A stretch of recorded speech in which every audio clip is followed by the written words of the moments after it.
श्री सीतारामचंद्राभ्यां नमः। श्रीमद्वाल्मीकीय रामायणं बालकांडं षड्विंशः सर्गः।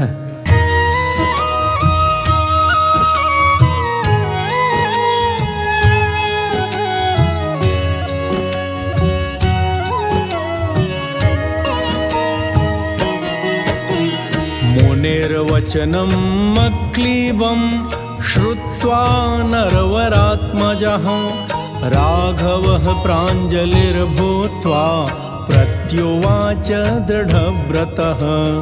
पितुर्वचननिर्देशात् पितुर्वचनगौरवात् वचनं कौशिकस्येति कर्तव्यम् अभिशङ्कया। अनुशिष्टोऽस्म्ययोध्यायां गुरुमध्ये महात्मना पित्रा दशरथेनाहं नावज्ञेयं हि तद्वचः। सोऽहं पितुर्वचः श्रुत्वा शासनात् ब्रह्मवादिनः करिष्यामि न सन्देहः ताटकावधमुत्तमम्। गोब्राह्मणहितार्थाय देशस्य च हिताय च तव चैवाप्रमेयस्य वचनं कर्तुमुद्यतः। एवमुक्त्वा धनुर्मध्ये बद्ध्वा मुष्टिमरिन्दमः जाघोषमकरोत् तीव्रं दिशः शब्देन नादयन्। तेन शब्देन वित्रस्ताः ताटका वनवासिनः ताटका च सुसंक्रोधा तेन शब्देन मोहिता। तं शब्दम् अभिनिध्याय राक्षसी क्रोधमूर्छिता श्रुत्वा चाभ्यद्रवत्क्रुद्धा यत्र शब्दो विनिसृतः। तां दृष्ट्वा राघवः क्रुद्धां विकृताननां प्रमाणेनातिवृद्धां च लक्ष्मणं सोऽभ्यभाषत। पश्य लक्ष्मण यक्षिण्या भैरवं दारुणं वपुः भिद्यैरन्दर्शनादस्या भीरूणां हृदयानि च। एतां पश्य दुराधर्षां मायाबलसमन्वितां विनिवृत्तां करोम्यद्य हृतकर्णाग्रनासिकां। न ह्येनामुत्सहे हन्तुं स्त्रीस्वभावेन रक्षितां वीर्यं चास्या गतिं चैव हन्याम् इति हि मे मतिः।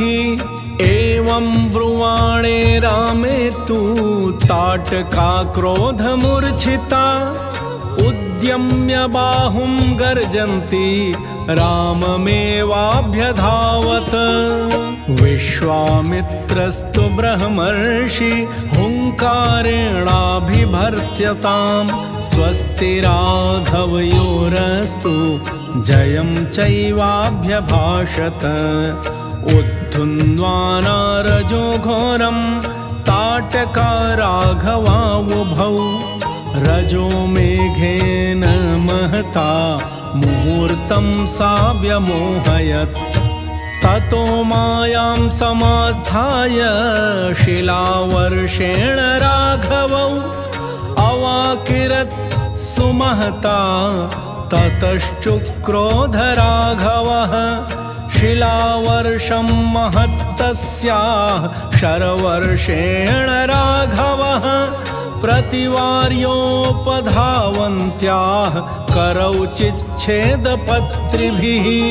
ततश्छिन्नभुजां श्रान्ताम् अभ्यासे परिगर्जतीं सौमित्रिर्करोत्क्रोधात् धृतकर्णाग्रनासिकां। कामरूपधरा सा तु कृत्वा रूपाण्यनेकषः अन्तर्धानं गता यक्षी मोहयन्ति स्वमायया। अश्मवर्षं विमुञ्चन्ति भैरवं विचचारसा। ततस्तावश्मवर्षेण कीर्यमाणौ समन्ततः। दृष्ट्वा गाधिसुतः श्रीमान् इदं वचनम् अब्रवीत्। अलं ते घृणया राम पापैषा दुष्टचारिणी। यज्ञविघ्नकरी यक्षी पुरा वर्धेत मायया। बध्यतां तावदेवैषा पुरा सन्ध्या प्रवर्तते। रक्षांसि सन्ध्याकाले तु दुर्धर्षाणि भवन्ति। इत्युक्तः स तु तां यक्षीम् अश्मवृष्ट्याभिवर्षिणीं। दर्शयन् शब्दवेधित्वं ताम्रुरोध ससायकैः।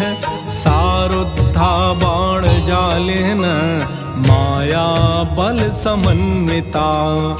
अभिदुद्रावकाकुत्स्थं लक्ष्मणं च विनेदुषी। तामापतन्तीं वेगेन विक्रान्तामशनीमिव। शरेणोरसि विव्याध सापपातममार च। तां हतां भीमसङ्काशां दृष्ट्वा सुरपतिस्तदा। साधु साध्विति काकुत्स्थं सुराश्चाप्यभिपूजयन्। उवाच परमप्रीतः सहस्राक्षः पुरन्दरः। सुराश्च सर्वे संहृष्टा विश्वामित्रमथाब्रुवन्। मुने कौशिकभद्रं ते सेन्द्राः सर्वे मरुद्गणाः। तोषिताः कर्मणानेन स्नेहं दर्शय राघवे। प्रजापतेः कृशाश्वस्य पुत्रान् सत्यपराक्रमान्। तपोबलभृतो ब्रह्मन् राघवाय निवेदय। पात्रभूतश्च ते ब्रह्मंस्तवानुगमने रतः। कर्तव्यं सुमहत्कर्म सुराणां राजसूनुना। एवमुक्त्वा सुराः सर्वे जग्मुर्हृष्टा विहायसम्। विश्वामित्रं पूजयन्तः ततः सन्ध्या प्रवर्तते। ततो मुनिवरः प्रीतः ताटकावधतोषितः। मूर्ध्नि राममुपाघ्राय इदं वचनमब्रवीत्। इहाद्य रजनीं राम वसाम शुभदर्शन। श्वः प्रभाते गमिष्यामः तदाश्रमपदं मम। विश्वामित्रवचः श्रुत्वा हृष्टो दशरथात्मजः। उवास रजनीं तत्र ताटकाया वने सुखम्। मुक्तशापं वनं तच्च तस्मिन्नेव तदाहनि। रमणीयं विबभ्राज यथा चैत्ररथं वनम्।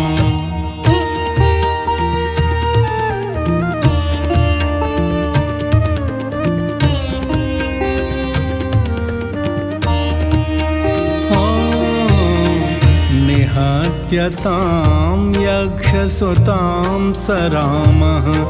प्रशस्यमानः सुरसिद्धसङ्घैः। उवास तस्मिन् मुनिना सहैव। प्रभातवेलां प्रतिबोध्यमानः।